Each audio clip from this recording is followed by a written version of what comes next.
Apa jadinya kalau kamu menginap di hotel yang pernah dihuni pembunuh berantai? Di hari keempat, seorang gadis hilang tanpa jejak dan tubuhnya ditemukan di tempat yang membuat seluruh dunia muntah. Ini bukan film, ini kisah nyata Elisa Lam.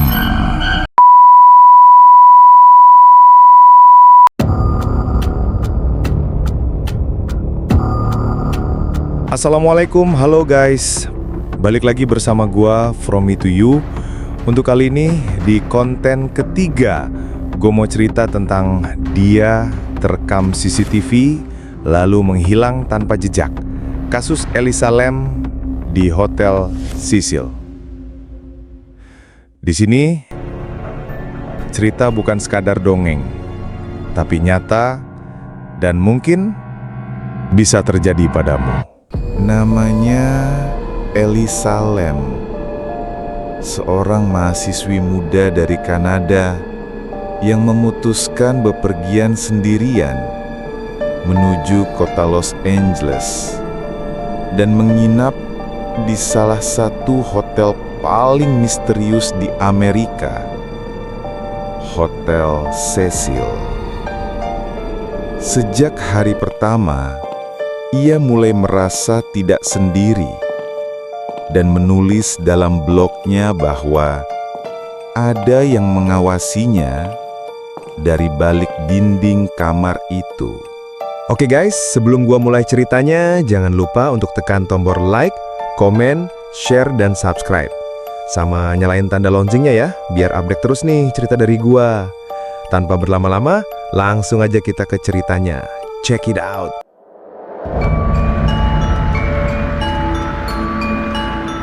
Di tengah hiruk-pikuk Los Angeles yang tak pernah benar-benar tidur, berdirilah sebuah bangunan tua berlantai 19 berwarna kusam dengan jendela-jendela besar yang sebagian ditutupi tirai lusuh. Di sanalah, di Hotel Cecil yang kelam dan penuh sejarah muram, langkah seorang gadis muda bernama Elisa Lam berakhir. Elisa, mahasiswi keturunan Asia berusia 21 tahun asal Kanada, datang ke Amerika Serikat untuk melakukan perjalanan solonya, penuh semangat, penasaran, dan sesekali ketakutan. Ia rajin menulis di blog pribadinya, berbagi kisah soal perjalanan, kesepian, dan perjuangan mental yang ia hadapi sejak remaja. Saat tiba di Los Angeles, ia memilih Hotel Cecil karena harganya murah. Tak tahu bahwa ia sedang memasuki tempat yang telah lama disebut-sebut sebagai pintu masuk ke neraka. Hotel itu bukan sekedar tua, ia hidup. Dindingnya menyimpan bisikan, lorongnya menyerap ketakutan, dan Elisa dengan polos dan tenangnya membawa dirinya ke tempat yang tak semua orang bisa keluar darinya. Hari-hari pertama Elisa terlihat biasa saja. Ia mengunjungi perpustakaan kota, membeli buku, berjalan-jalan ke tempat wisata seperti warga lokal. Ia bahkan sempat mengambil foto di atap gedung dan mempostingnya di Tumblr. Tapi semua tidak sesederhana yang tampak. Teman-teman sekamarnya di hostel melaporkan perilakunya yang aneh, berbicara sendiri, membuka pintu tanpa alasan, dan terkadang menatap kosong ke langit-langit sambil tertawa pelan. Akhirnya, pihak hotel memutuskan untuk memindahkannya ke kamar pribadi. Di hari keempat, Elisa terlihat masuk lift sekitar pukul 2 pagi. Dari sanalah segalanya menjadi kabur. Ia tidak pernah keluar dari hotel lagi. Tidak pernah check out. Tidak ada yang melihatnya pergi. Pihak keluarga yang tak bisa menghubunginya menjadi panik. Polisi dipanggil, kamar diperiksa. Tidak ada jejak. Elisa hilang begitu saja di tengah bangunan yang tidak pernah benar-benar diam. Rekaman CCTV dari lift menjadi satu-satunya petunjuk. Video itu dirilis ke publik, dan dalam hitungan jam menjadi viral secara global. Dalam rekaman itu, Elisa terlihat masuk ke dalam lift dengan tergesa. Ia menekan seluruh tombol di panel. Pintu tidak kunjung menutup. Ia menunduk, lalu mengintip keluar seperti sedang diawasi. Ia menyelinap ke sudut lift, menempel ke dinding. Gerakannya menjadi kacau. Tangannya bergerak ke segala arah seperti mendorong sesuatu yang tak kasat mata. Ia melangkah keluar, lalu masuk lagi. Lalu ia menghilang dari kamera. Wajahnya tampak panik, namun bukan karena manusia. Seolah ia sedang berbicara atau bernegosiasi dengan sesuatu yang tak bisa dilihat kamera. Video itu penuh gangguan, glitch, gambar bergoyang, dan tidak ada timestamp waktu. Banyak yang percaya Elisa sedang mengalami episode psikotik, tapi lebih banyak lagi yang bertanya, mengapa lift tidak pernah menutup? Dan apa yang sebenarnya sedang berdiri di luar lift yang membuat Elisa begitu ketakutan? Selama berminggu-minggu, pencarian besar-besaran dilakukan. Setiap lorong, setiap kamar, bahkan area atap diperiksa. Tapi Elisa tetap tidak ditemukan.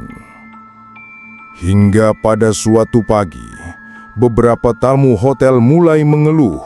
Air dari keran berbau aneh, warnanya keruh, dan tekanan air sangat rendah.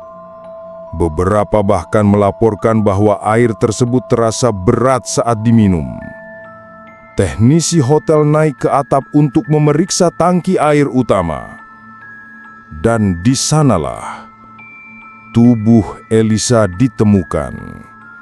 Telanjang, mengambang dalam tangki logam besar.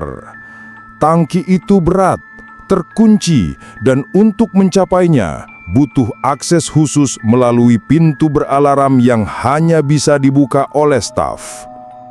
Tapi alarm tak pernah berbunyi malam itu.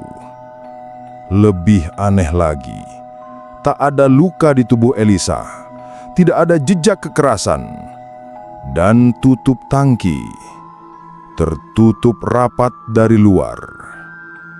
Bagaimana ia bisa masuk ke dalam? Bagaimana ia menutup tangki setelah berada di dalamnya?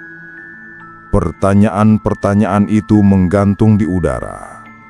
Seperti bau busuk yang melayang dari air hotel yang telah diminum oleh puluhan tamu selama berminggu-minggu.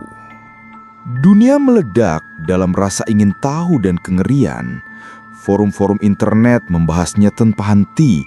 Teori-teori bermunculan. Ada yang menyebut Elisa melakukan elevator game, sebuah ritual supranatural dari Korea yang konon bisa membawa seseorang ke dimensi lain dengan urutan tombol lift tertentu. Dalam permainan itu, seseorang akan bertemu dengan perempuan tak dikenal yang akan mencoba membawanya pergi. Jika seseorang menyapa, ia akan terjebak selamanya. Mirip dengan apa yang terlihat di video. Elisa menekan banyak tombol, pintu tidak menutup, dan ia tampak berinteraksi dengan sesuatu di luar lift. Sebagian besar orang mencemooh teori ini sebagai omong kosong internet, tapi mereka yang percaya pada dunia gaib melihat pola yang mengerikan. Hotel Cecil bukan tempat biasa. Di masa lalu, puluhan kasus bunuh diri terjadi di sana. Beberapa pembunuh berantai, termasuk Richard Ramirez, si Night Stalker, pernah tinggal di sana. Ada energi gelap yang tertanam dalam pondasi hotel itu. Dan Elisa mungkin telah membuka pintu yang seharusnya tetap terkunci. Hasil otopsi menyimpulkan bahwa Elisa meninggal karena tenggelam secara tidak disengaja tanpa pengaruh narkoba atau alkohol. Tetapi laporan itu datang berminggu-minggu setelah penemuan jasadnya, dan selama itu dokumen forensik sempat ditunda dan diubah beberapa kali.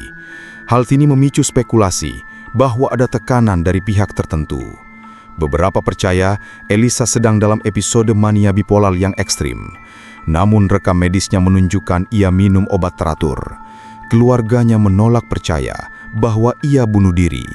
Mereka menyewa detektif pribadi, menyisir ulang setiap inci hotel. Tapi hasilnya nihil.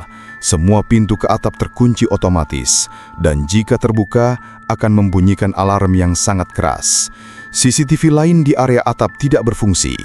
Petugas hotel mengaku tidak ada yang masuk malam itu. Tapi jika tidak ada yang membuka, bagaimana Elisa bisa sampai ke sana? Ada satu cerita dari petugas kebersihan yang tidak pernah masuk berita utama. Seorang pria tua yang telah bekerja di Hotel Cecil selama lebih dari 2 dekade pernah berkata dengan suara bergetar bahwa ia sering mendengar langkah kaki di lorong lantai 14. Padahal tidak ada tamu di sana.